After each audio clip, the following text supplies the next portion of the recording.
আসসালামু আলাইকুম রহমতুল্লাহি বারাকাতু। কাছে এবং দূরে, দেশে এবং প্রবাসে, যে যেখান থেকে আমার আজকের এই ভিডিওটি দেখছেন, সম্মানিত দর্শকবৃন্দ, আপনাদের সকলকে আন্তরিক শুভেচ্ছা ও মোবারকবাদ জানিয়ে আজকের এই ভিডিওটি শুরু করতে যাচ্ছি।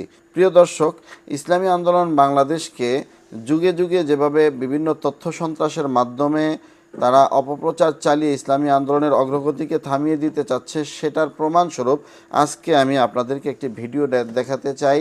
সাংবাদিক এম.এ. আজিজের সাথে আমাদের আতাউর রহমান সাহেব, গাজী আতাউর রহমান সাহেবের সাথে একটি টকশো হয়েছে সম্ভবত RTV-তে।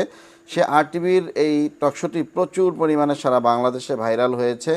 আমি আজকের সে ভিডিওটি দেখানোর মাধ্যমে আপনাদেরকে প্রমাণ করিয়ে দিব যে ইসলামী আন্দোলন বাংলাদেশের উপরে বারে বারে মিথ্যাচার করে, ইসলামী আন্দোলন বাংলাদেশের নামে তথ্য সন্ত্রাস চালিয়ে ইসলামী আন্দোলন বাংলাদেশকে কিভাবে তাদের অগ্রগতি থামিয়ে দেওয়ার চেষ্টা করছে। আজকে আমি সেই ভিডিওটি আপনাদেরকে সর্বপ্রথম দেখাবো, তারপরে ভিডিও সম্পর্কে কিছু কথা বলবো।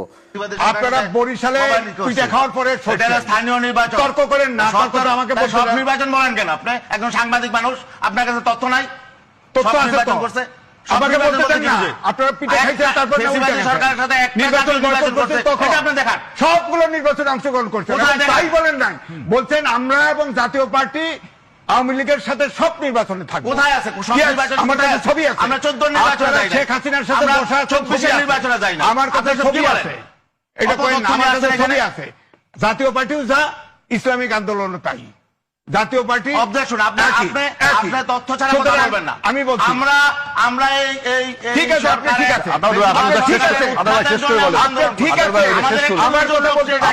আসলে অত্যন্ত দুঃখজনক বিষয় যে আজিজ ভাই একজন সিনিয়র সাংবাদিক, তার কাছ থেকে এমন বিভ্রান্তিকর তথ্য আমরা আশা করি নাই।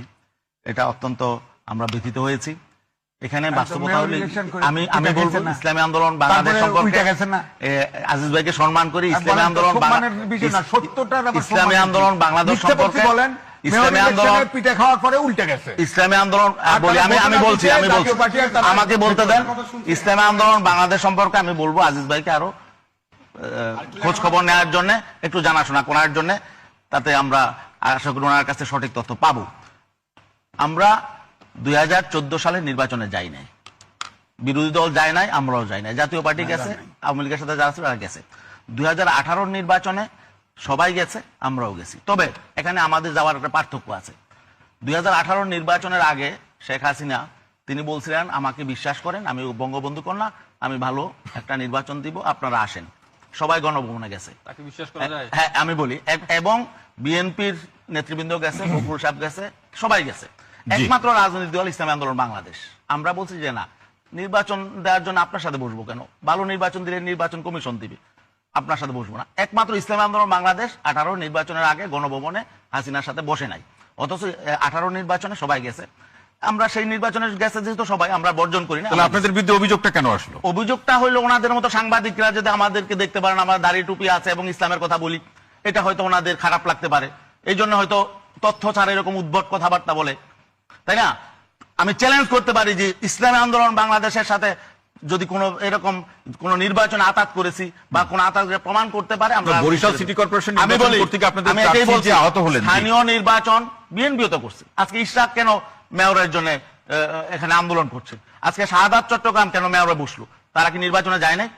এটা স্থানীয় নির্বাচন, লোকাল গভর্নমেন্টের নির্বাচন। এবং হেলাল ভাইদের দল বিএনপি 2022 সালের 10 ডিসেম্বর পর্যন্ত পার্লামেন্টে ছিল। আমরা তো সেই সকলে সেই পার্লামেন্ট নির্বাচন ফলাফল বয়কট করছি, বর্জন করছি, কিন্তু তারপরে তো তারা পার্লামেন্টে 2022-এর 10 ডিসেম্বরে তারা ঘোষণা দিয়ে পার্লামেন্ট থেকে বের হয়েছে। এখন কি আপনারা বলবেন যে বিএনপি স্বৈরাচারের দোষর বা ফেসিবাদের দোষর? প্রিয় ভাইয়েরা, আপনারা ভিডিওটি দেখেছেন। গাজী আতাউর রহমান সাহেব স্পষ্ট বলেছেন যে 2014 সালে আওয়ামী লীগের সাথে নির্বাচনে ইসলামী আন্দোলন যায় নাই, অথচ বাংলাদেশের এই হলুদ সাংবাদিকরা বারবার ইসলামী আন্দোলনের নামে মিথ্যা তথ্য সন্ত্রাস চালিয়ে তারা প্রচার করার চেষ্টা করছেন। এমনকি বাংলাদেশের কিছু আমাদের ঘরানার কিছু আলেমরাও না জেনে না বুঝে তারা এই মিথ্যে কথাটি ইসলামী আন্দোলনের নামে তথ্য সন্ত্রাস হিসাবে তারা প্রচার করছেন। প্রিয় ভাইয়েরা, স্পষ্ট চ্যালেঞ্জ করা হয়েছে এই বক্তব্যের মাধ্যমে। আমরা এর আগেও বলেছি যে ইসলামী আন্দোলন বাংলাদেশ 2014 সালে নির্বাচনে অংশগ্রহণ করেনি।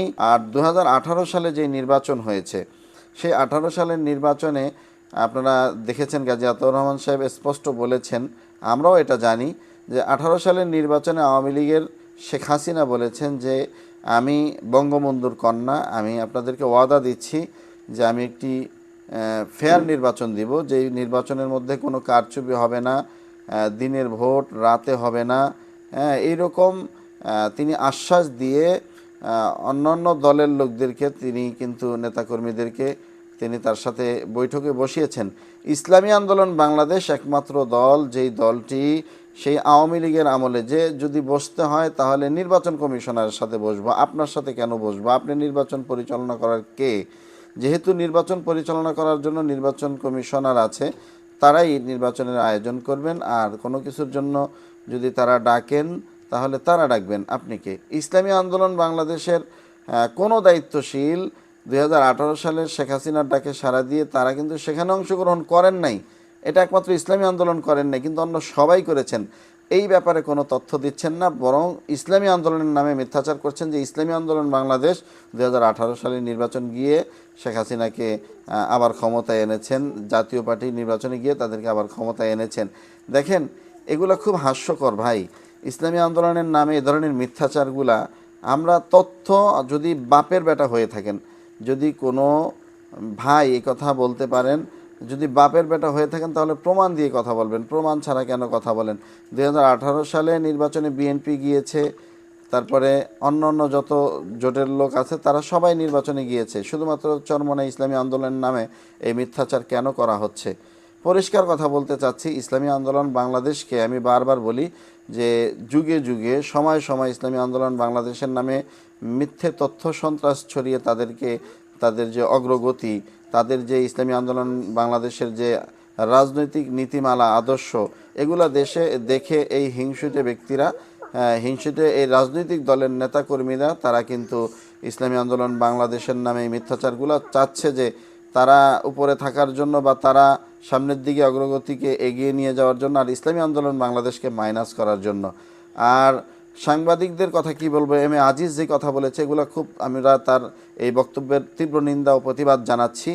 আমি মনে করি ইসলামী আন্দোলন বাংলাদেশের কোনো ঊর্ধ্বতন কর্মকর্তা বা কোনো দায়িত্বশীল বা যারা আইন সম্পর্কে ভালো বোঝেন, এম এ আজিজের নামে ইসলামী আন্দোলন বাংলাদেশের নামে এই মিথ্যাচার করার প্রতিবাদে অবশ্যই তার নামে একটি অন্ততপক্ষে মামলা করার দরকার, যাতে করে এ সমস্ত এই হলুদ সাংবাদিকরা, এ সমস্ত এই আইনের আওতায় যদি দুই একটাকে নিয়ে আসা যায়, তাহলে আশা করা যায় যে এ ধরনের মিথ্যে তথ্য সন্ত্রাস বন্ধ হবে। দেখেন, আওয়ামী লীগের আমলেও এই হলুদ সাংবাদিকরা, তারা আওয়ামী লীগের কাছে বিক্রি হয়ে তারা কি করেছেন, তারা মিথ্যে তথ্য দিয়ে, যেখানে গুম খুন হত্যা সব কিছু হয়েছে, কিন্তু এই সাংবাদিকরা আওয়ামী লীগের আমলে এই কথাগুলো, এই তথ্যগুলা মানুষের সামনে প্রচার করে নাই। বা এই সাংবাদিকরা হলো একটা আয়নার মতো। আপনি আয়নার সামনে দাঁড়ালে যেমনিভাবে আপনার চেহারাটা আপনি স্পষ্ট দেখবেন, ঠিক সাংবাদিকরা হলো জাতির আয়না। আর এই আপনি আয়নার সামনে দাঁড়ালে যেমনিভাবে আপনার চেহারাটা দেখতে পারবেন, ঠিক সাংবাদিকরা আয়নার মতো হলে কি হয়, তারা মানুষের দেশের ভিতরে কি হচ্ছে, কোথায় কি হচ্ছে, সব বিষয়গুলো যখন তুলে ধরা হয়, তখন কিন্তু দেশের জনগণ, দেশের মানুষ জানতে পারে, মানুষ সচেতন হতে পারে। আর যদি হলুদ সাংবাদিকতা করে যদি কোনো একটি দলের পাঁচাটা গোলামি করতে গিয়ে তারা এই অপকর্মগুলো করে, তাহলে কিন্তু জাতির কাছে সঠিক তথ্যগুলো পৌঁছায় না। তো আমরা দেখলাম আওয়ামী লীগের আমলে এই হলুদ সাংবাদিকতা ছিল, এখনও এই এম এ আজিজের মতো ঘাপটি মেরে বসে থাকা কিছু তথ্য সন্ত্রাসী হলুদ মিডিয়ার এবং হলুদ সাংবাদিক, তারা এখনও কোনো একটি দলের হয়ে কিছু দলের থেকে কিছু প্রায়োরিটি পাওয়ার জন্য তারা কিন্তু ইসলামী আন্দোলন বাংলাদেশ তথা ইসলামিক দলগুলোর ব্যাপারে তারা কিন্তু হলুদ সাংবাদিকতা করে যাচ্ছেন। তা আমি বলবো, যারা দায়িত্বশীল আছেন এদের ব্যাপারে প্রত্যেকেই একটু সচেতন হওয়া চাই এবং প্রত্যেকে প্রতিবাদ করার দরকার। আমি মনে করি শুধুমাত্র এই টকশোর মাধ্যমে প্রতিবাদ করলে হবে না, প্রকাশ্যে এদের ব্যাপারে যদি আন্দোলন সংগ্রামের ডাক দেওয়া হয়, আমরা সেখানে উপস্থিত হওয়ার দরকার। ইভেন আমি আরেকটা মনে করি, আইনের আওতায় গিয়ে আইনের মাধ্যমে এদেরকে আইনের কাঠগড়ায় দাঁড় করানো উচিত এই মিথ্যা তথ্য ছড়ানোর জন্য। তো আরেকটা কথা না বললেই না প্রিয় ভাইয়েরা, ইসলামী আন্দোলন বাংলাদেশের নামে যারা এই মিথ্যাচার করছেন, দয়া করে স্টপ হন, থামুন, আর কইরেন না। ইসলামী আন্দোলন বাংলাদেশের নামে 2018 সালের নির্বাচনে আপনি দেখেন, যখন স্থানীয় নির্বাচনগুলো হয়েছে সেখানে শুধু ইসলামী আন্দোলন চরমোনাইকে দায়ী করা হচ্ছে, অথচ সেখানে জামাতের ক্যান্ডিডেট ছিল, বিএনপির ক্যান্ডিডেট ছিল, অন্যান্য দলের সবাই কিন্তু নির্বাচন করেছে, কিন্তু চাপিয়ে দিয়েছে ইসলামী আন্দোলন বাংলাদেশের নামে। তারপরে 2018 সালে সবাই নির্বাচনে অংশগ্রহণ করেছেন, এমনকি শেখ হাসিনা যখন তার সাথে সাক্ষাৎ করার জন্য ডেকেছেন, চরমোনাই যায় না, অন্য সবাই গিয়েছেন, কিন্তু সেখানে তারা তাদের নিজেদের সমস্যাগুলো না দেখে বরং ইসলামী আন্দোলনের নামে সেই অপবাদটি, মিথ্যা অপবাদটি চাপিয়ে দেওয়ার চেষ্টা করছেন। এগুলো তথ্য নিয়ে আমরা এই তথ্যগুলো জানি, এজন্য বলছি। এবং কেউ যদি আমাদের সাথে চ্যালেঞ্জ করতে চান, আমরা চ্যালেঞ্জ করতে রাজি আছি আপনাদের সাথে। কিন্তু একটা কথা বলতে চাই পরিশেষে, আপনাকে কিন্তু মরতে হবে, মিথ্যাচার করেন না।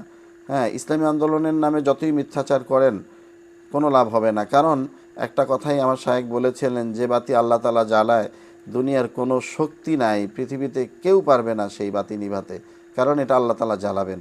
অতএব ইসলামী আন্দোলনের বাংলাদেশের বাতি জ্বলবে, এটা ইনশাল্লাহ কেউ নিভাতে পারবেন না যতদিন আল্লাহ তাআলা চায়। তো প্রিয় ভাইরা, ভিডিওটি অবশ্যই আপনারা একটু শেয়ার করুন, অন্যান্য ভাইদেরকে দেখার সুযোগ করে দিবেন।